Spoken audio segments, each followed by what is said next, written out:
ઓમ નમઃ શિવાય દર્શક મિત્રો, આજે સાંભળીએ જયા પાર્વતી વ્રતની કથા. આ વ્રત અષાઢ સુદ તેરસના દિવસે કરવામાં આવે છે. આ દિવસે વહેલા ઉઠી સ્નાન કરી નાહી ધોઈને શંકર પાર્વતીનું પૂજન કરવું અને સાથે સાથે મીઠા અને ગોળ વગરના ખોરાકનું એકટાણું કરવું અને રાત્રે જાગરણ કરવામાં આવે છે. તો આવો સૌ ભાવથી સાંભળીએ જયા પાર્વતીની વ્રત કથા. એક હતો બ્રાહ્મણ અને એક હતી બ્રાહ્મણી. બંને સત્વાદી નીતિવાળા પ્રભુ ભક્તિ કરતા હતા. તેને આંગણે જે કોઈ આવે તે કોઈ ખાધા પીધા વગર જાય નહીં એવો એનો નિયમ હતો. ખાધે પીધે સુખી હતા છતાં તેમનામાં અભિમાનનો એક પણ છાંટો હતો નહીં. આમ તો એ બધી વાતે સુખી હતા, પણ ભગવાને તેને એક શેર માટીની ખોટનું દુઃખ આપ્યું હતું. આ શેર માટીની ખોટના કારણે તે દિવસ રાત સતત ચિંતામાં રહેતા હતા. એક દિવસની વાત છે. નારદજી ફરતા ફરતા તેને ત્યાં આવી ચડ્યા. બ્રાહ્મણે તેને ભાવથી આદર સત્કાર આપ્યો, ફળ ફૂલથી તેમનો સત્કાર કર્યો. ત્યારે નારદજીએ પૂછ્યું, આપ કેમ છો, મજામાં છો ને? ત્યારે બ્રાહ્મણે જવાબ આપ્યો કે હા મુનિરાજ, આપની કૃપાથી આમ તો અમે સુખી છીએ, પણ શું તમને કઈ વાતનું દુઃખ છે, એવું નારદજીએ પૂછ્યું. ત્યારે બ્રાહ્મણે કહ્યું કે અમને એક બાબતની ખોટ છે, એ એકમાત્ર સંતાનની. ત્યારે નારદજી કહે છે કે એના માટે હું તમને એક રસ્તો બતાવું. અહીંથી તમે દક્ષિણ દિશામાં જાઓ, ત્યાં એક શિવલિંગ છે. એ જંગલમાં હોવાથી તેની કોઈ પૂજા કરતું નથી. ત્યાં જઈને તમે શંકર પાર્વતીની એક નિષ્ઠાથી સેવા પૂજા કરશો તો મહાદેવજી જરૂર તમારા પર પ્રસન્ન થશે અને તમને સંતાનની પ્રાપ્તિ થશે. આમ કહીને નારદજી તો ચાલ્યા ગયા. બીજે દિવસે પૂરી તૈયારી કરીને બ્રાહ્મણ અને બ્રાહ્મણી બંને દક્ષિણ દિશામાં જંગલ તરફ ચાલી નીકળ્યા.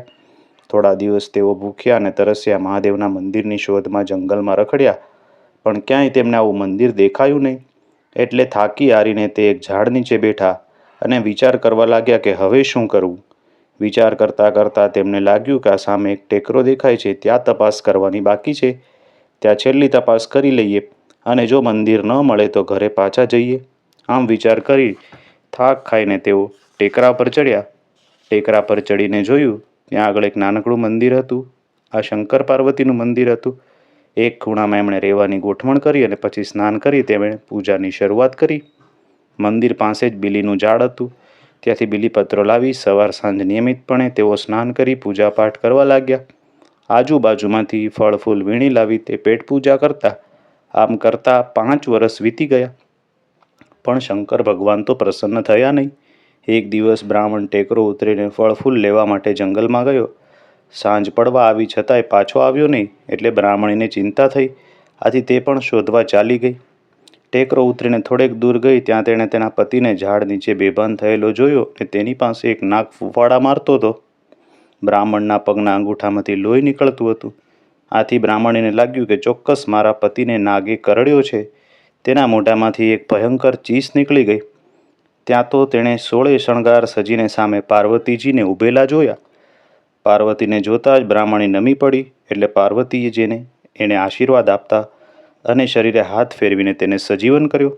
પછી પાર્વતીજીએ કહ્યું, તમારી બંનેની અનન્ય ભક્તિ અને શ્રદ્ધા જોઈને હું ખૂબ જ પ્રસન્ન થઈ છું.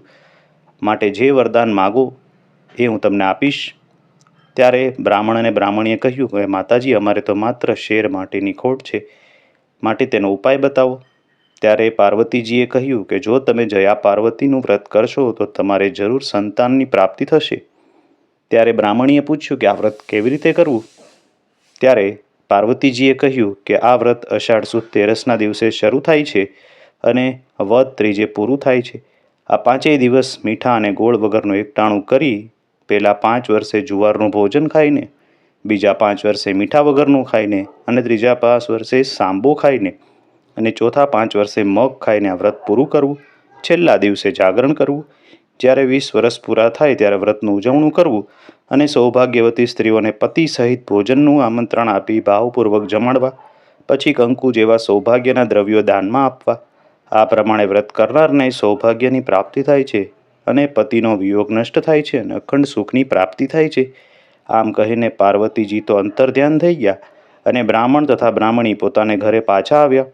બીજે વર્ષે એમણે જયા પાર્વતીનું વ્રત શરૂ કર્યું ને થોડા જ વખતમાં તેમને ત્યાં સરસ મજાના દીકરાનો જન્મ થયો. હે જયા પાર્વતીજી, બ્રાહ્મણ અને બ્રાહ્મણીને જેવા ફળ્યા તેવા વ્રત કરનાર, કથા કરનાર, કથા સાંભળનાર સૌને ફળજો. બોલો શંકર પાર્વતીજીની જય. તો મિત્રો, આ હતી જયા પાર્વતીજીની વ્રતકથા. આપને આ કથા કેવી લાગી જરૂરથી કોમેન્ટમાં લખીને અમને કહેજો. વિડીયો ગમ્યો હોય તો તમારા મિત્રો સગા સંબંધીને વિડીયો અવશ્ય શેર કરજો. આપ સૌને અમારી ચેનલના જય શ્રી કૃષ્ણ. ઓમ નમઃ શિવાય.